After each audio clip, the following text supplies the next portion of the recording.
Rajan sir பேசினார், குழம்பிருச்சு நம்மளுக்கு. எனக்கு மட்டும் இல்லை, மீடியாக்கெல்லாம் பெரிய குழப்பமாக போயிருக்கோம், என்ன சொல்ல வர்றாரு அப்படின்ட்டு. விக்ரம் சார் படம் ஒன்று வானத்தை போல, அதில் எல்லாருமே நல்லவங்களா இருப்பாங்க. ஹீரோ ரொம்ப தங்கம், ஹீரோயின் அதை விட தங்கம், தம்பிங்க முத்து, சின்ன தம்பி வைரம், எல்லாரும் நல்லவங்களா இருப்பாங்க.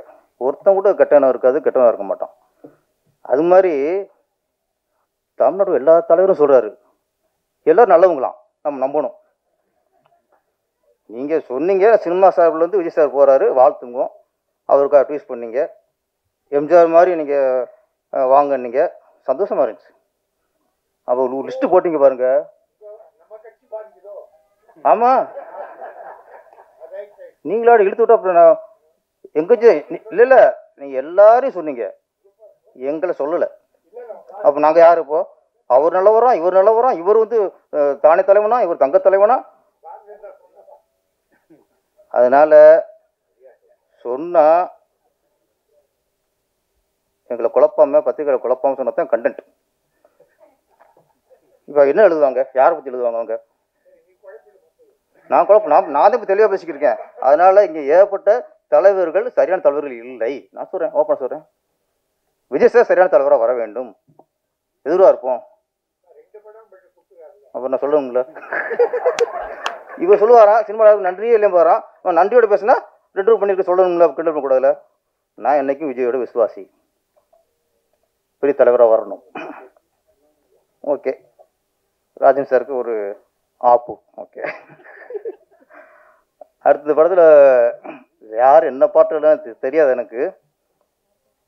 ஒரு பாட்டை பார்த்து கண்டுபிடிச்சிட்டேன், இது சினேகன் தான் எழுதியிருப்பாருன்ட்டு. என்ன உண்மையில முரட்டுத்தனம் ஆசை வச்சேன், அதானே வச்சேன், முரட்டு ஆசை. நீங்கள் தானே தெரியும் இந்த மாதிரி பாட்டெலாம் யார் போட, முரட்டு ஆசை. அதில் சரணத்தில் கட்டிலுக்கு நம்ம 4 காலம் தான் பார்த்துருப்போம், கட்டிலில் 8 காலம், கீழே எனக்கு 4 கால், ஓகே, இன்னும் 4 கால் எங்கே இருக்குது? மனுஷன் கணக்கு போகிறவருங்க சினேகன். எல்லாரும் கட்டிலுக்கு 4 கால்னா இவர் கட்டிலுக்கு 8 காலம், கீழே 4 கால், மேலே 4 கால். அது எந்த கால்னு எல்லாரும் தெரியும். ஆமாம், அவர் வந்து கட்டிக்கிட்டு ஓடி போகலாமா, ஓடி போய் கட்டிக்கலாமான்னு அப்பவே எழுதி அப்பவே சர்ச்சைக்குள்ளானவர். அதனால இந்த கட்டில் விஷயம்லாம் பெரிய விஷயமே இல்லை. என்ன சினேகன் வந்து தன் முத்திரையை பதிப்பார், இது சினேகன் சாங் அப்படின்னு கண்டுபிடிக்க முடியல. அதான் சினேகன். அவர் என்னைய நான் வந்து எல்லா படத்துக்கும் பாட்டு எழுதினேன், அதுக்கு பிள்ளை சொல்லி போட்டது அவர் தான். திருப்பாச்சிக்கு அவரை தான் பாட்டு எழுத கூப்பிட்டேன். டம்மியாக 4 லைன் கொடுத்து இது மாதிரினேன், இது மாதிரி வேணா இதே இருக்கட்டும், நீ பாடலாசிரியர்னு அவரே பாடல் எழுத வச்சார். அதனால் இன்றைக்கி பாடலாசிரியர்னா சினேகன் சார் காரணம். நினைவெல்லாம் நீயடா, அது ட்ரெய்லர் பார்க்கும்போது, சாங்ஸ்லாம் பார்க்கும்போது நம்மளை கொஞ்சம் அப்படியே பின்னோக்கி இழுத்துச்சு. பன்னீர் புஷ்பம் ஞாபகம் வச்சு எனக்கு.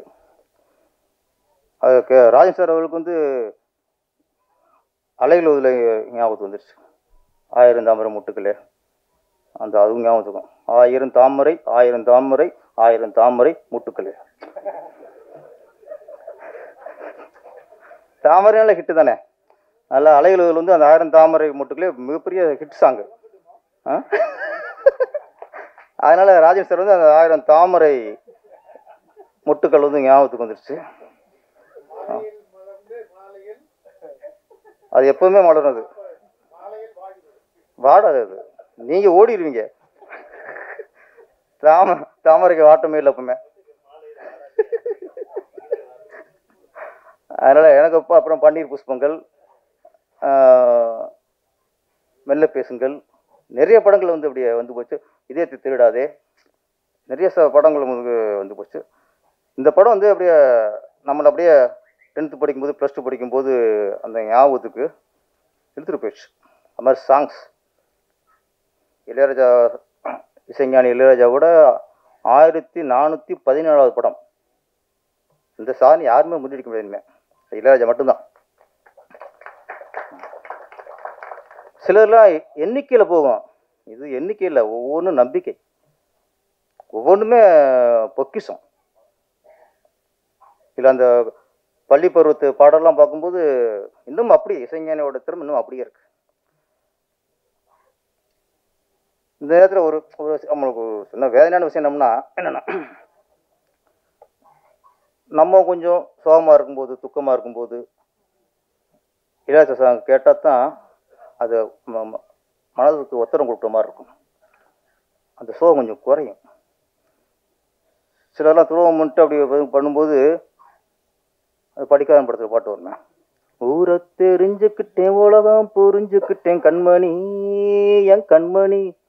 அது கேட்டாலே கொஞ்சம் குறைஞ்சிடும். ஆமாம், நிறைய சாங்ஸ் இளையராஜா சாங்ஸ். அப்போ நமக்கு துக்கம் வரும்போதும் வேதனை வரும்போதும் இளையராஜா சாங் கேட்டால் அது போயிடும். ஆனால் சமீபத்தில் இளையராஜாவுக்கு வாழ்க்கையிலே மிகப்பெரிய துயரம். அவரோட மகளை இழந்தது.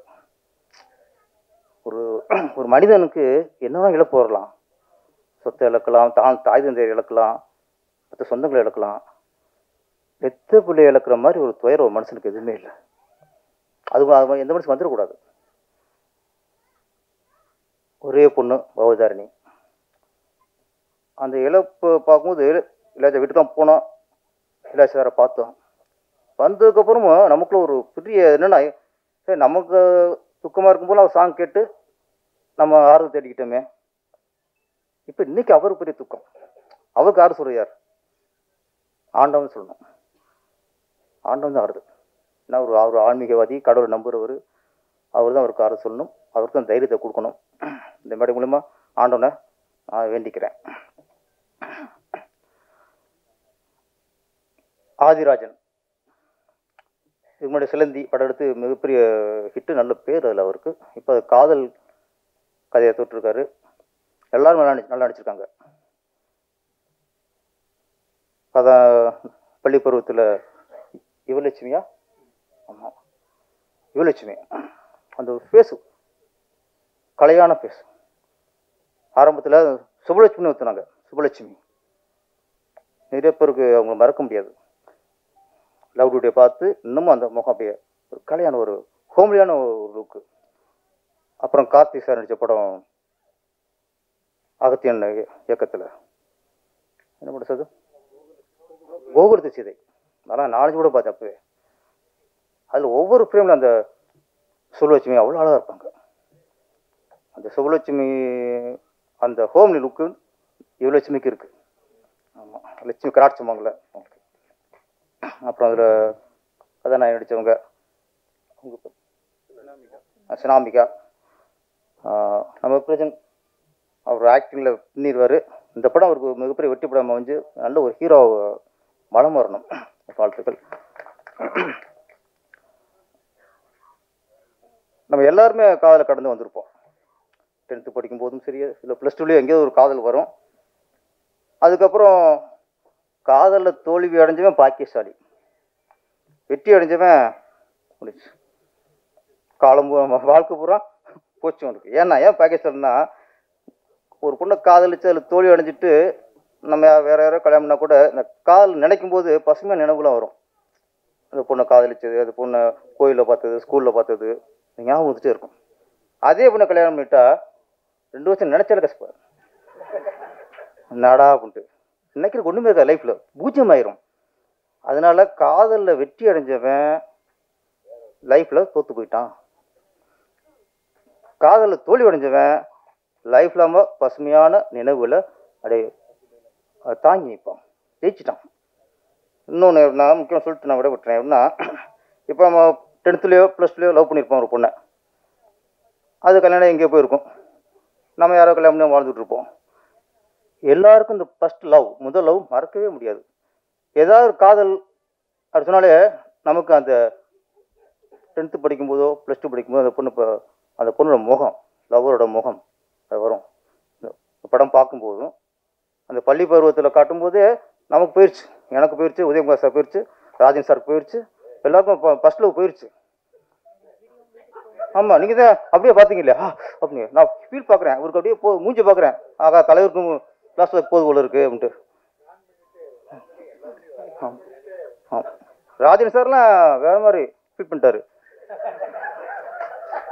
எங்களுக்குலாம் 25 வருஷம் போகுது, அவருக்கு 50 வருஷம் முன்னாடி போயிடுச்சு. இவ்வளோ வித்தியாசம், காலங்களும் வித்தியாசம். எல்லாருமே சாங்க போது அவங்க பேக் ஃப்ளாஷ்பேக் போயிட்டு இருக்கு.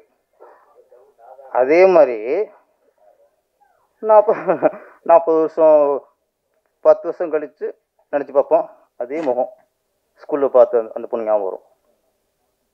அதுக்கப்புறம் 20 வருஷம் கழித்து நினச்சி பார்ப்போம், அதே ஞாபகம் வரும். 40 வயசுலையும் நம்ம 20 வயசில் லவ் பண்ண நினச்சி பார்ப்போம்.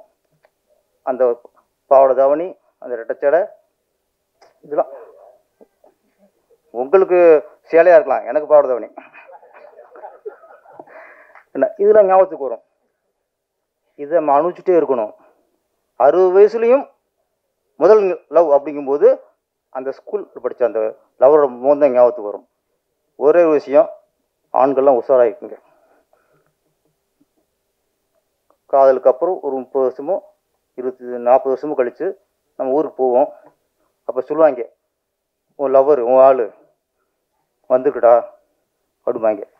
போய் பார்த்துடாதீங்க, முடிஞ்சு கதை. ஏன்னா நம்ம பார்க்கும்போது அப்படியே ஸ்லிம்மாக சிம்ரன் மாதிரி